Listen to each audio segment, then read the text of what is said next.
इस वीडियो में हम पीपीएफ यानी पब्लिक प्रोविडेंट फंड से संबंधित कुछ बातें जानने वाले हैं, जैसे कि पीपीएफ अकाउंट खुलवाने के लिए एलिजिबिलिटी क्या होनी चाहिए, ये कहाँ खुल सकता है, इसके बेनिफिट क्या होंगे, विड्रॉ और क्लोजिंग के रूल्स क्या होंगे इत्यादि। मैं संदीप सरस्वत आपका स्वागत करता हूँ इन्वेस्टमेंट और इंश्योरेंस की आसान भाषा में। तो शुरू करते हैं। पीपीएफ यानी पब्लिक प्रोविडेंट फंड ये एक government backed long term investment plan है जिसमें कि आपको आपकी इन्वेस्टमेंट पर इंटरेस्ट आता है, जो कि अदर रिस्क फ्री इन्वेस्टमेंट जैसे कि bank FD, post office scheme, इन सभी से कुछ ज़्यादा होती है। इसके इंटरेस्ट रेट क्वार्टरली बढ़ते या घटते रहते हैं, जो कि सेंट्रल गवर्नमेंट द्वारा अनाउंस किए जाते हैं। हाल फिलहाल इसका जो इंटरेस्ट रेट है वो 7.1% पर एनम चल रहा है।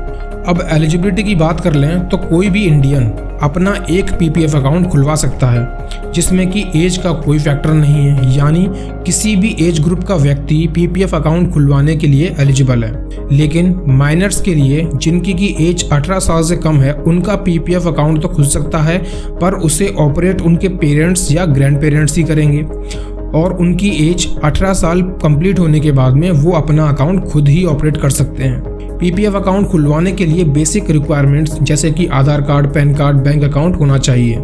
इसे आप ऑनलाइन भी खुलवा सकते हैं या फिर आपके आसपास के पोस्ट ऑफिस या किसी भी ऑथोराइज्ड बैंक से खुलवा सकते हैं। अब डिपॉजिट के बारे में कुछ जान लेते हैं कि आप कितने पैसे जमा कर सकते हैं। तो एक साल में मिनिमम डिपॉजिट अमाउंट 500 रुपये होनी चाहिए और मैक्सिमम डिपॉजिट अमाउंट आप 1.5 लाख तक जमा कर सकते हैं। और 1.5 लाख से ऊपर यदि आपने पैसे जमा किए तो उस 1.5 लाख से जो ऊपर की एक्स्ट्रा अमाउंट है उसके ऊपर आपको कोई भी इंटरेस्ट नहीं आता है। और एक और इम्पॉर्टेंट बात यह है कि यदि आपका एक पीपीएफ अकाउंट है और आप एक माइनर अकाउंट भी ऑपरेट कर रहे हैं, यानी आपके बच्चे का भी अकाउंट आप ही के पास है, तो इन दोनों अकाउंट्स को मिला के आप मैक्सिमम 1.5 लाख रुपए ही जमा कर सकते हैं।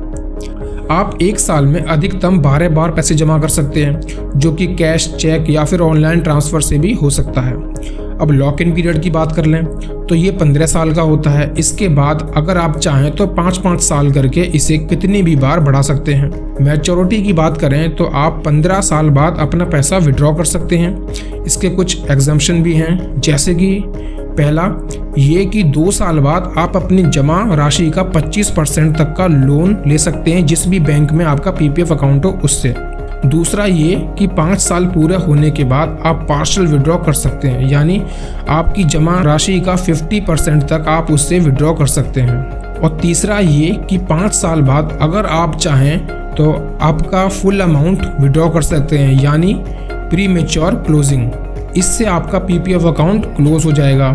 ये सिर्फ इमरजेंसी फंड के लिए ही आप इसे कर सकते हैं, जैसे कि फैमिली में किसी को सीरियस डिजीज हो या फिर बच्चों की शादी, पढ़ाई इत्यादि के लिए। अब प्री मैच्योर क्लोजिंग में आपको जो रिटर्न आना था उसका 1% कम आएगा, जो कि आपकी पेनल्टी होगी। यानी कि एग्जाम्पल के तौर पे अगर आपको 7.1% का रिटर्न आना था, तो अगर आपने प्री मैच्योर क्लोजिंग करी तो आपको 6.1% का ही रिटर्न आएगा। तो कुल मिला के ये बात है कि 5 साल तो आपको पीपीएफ अकाउंट चलाना ही चाहिए। अब पीपीएफ के कुछ बेनिफिट्स के बारे में जान लेते हैं।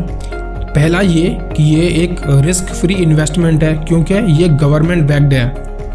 दूसरा ये कि ये कम्प्लीटली टैक्स फ्री इन्वेस्टमेंट है, यानी 15 साल से पहले अगर आपने विड्रॉ किया तो उस अमाउंट के ऊपर कुछ भी टैक्स नहीं लगेगा। और मैच्योरिटी यानी 15 साल के बाद आपके पास जो पैसा आना है उसके ऊपर भी कुछ भी टैक्स नहीं लगता है। तीसरा फ़ायदा ये है कि इस पे आपको टैक्स रिबेट मिल जाता है सेक्शन 80C के अंदर, यानी अगर आप टैक्स स्लैब के अंदर आते हैं तो आप 1.5 लाख तक पीपीएफ में इन्वेस्ट करके इस 1.5 लाख के ऊपर आपका टैक्स सेव कर सकते हैं। चौथा फ़ायदा, जो कि सबसे इम्पॉर्टेंट फ़ायदा है इसका पीपीएफ अकाउंट खुलवाने का, वो है कि जो PPF account can not be attached with liabilities, यानी यदि आपके ऊपर कोई लोन या जुर्माना है तो कोर्ट ऑर्डर निकाल सकती है कि आपकी property, bank account, shares, mutual fund से उसकी भरपाई की जाए। लेकिन पीपीएफ अकाउंट के ऊपर किसी भी कोर्ट का कोई भी रूल नहीं होता है, ये सिर्फ आप ही के हाथ में होता है कम्प्लीटली। अब सवाल ये आता है कि पीपीएफ अकाउंट में पैसा डालना कैसा है। तो इसके दो केसेस हैं। पहला केस ये कि अगर आप हाई टैक्स ब्रैकेट में आते हो तो आप पीपीएफ में इन्वेस्ट करके आप अपनी टैक्स सेव कर सकते हो। दूसरा केस ये, यदि आप टैक्स स्लैब में नहीं आते हो और इन्वेस्टमेंट करना चाहते हो और इक्विटी और म्यूचुअल फंड्स के साथ आप सिक्योर फील नहीं करते हैं, तो इस केस में पीपीएफ एक अच्छा ऑप्शन है। आपके कुछ भी सवाल हों तो आप कमेंट करके पूछ सकते हैं या फिर डायरेक्टली ईमेल भी कर सकते हैं। जानकारी अच्छी लगी हो तो वीडियो को लाइक करें, चैनल को सब्सक्राइब करें और बेल आइकन ज़रूर दबाएं। मिलते हैं नेक्स्ट वीडियो में नए टॉपिक के साथ।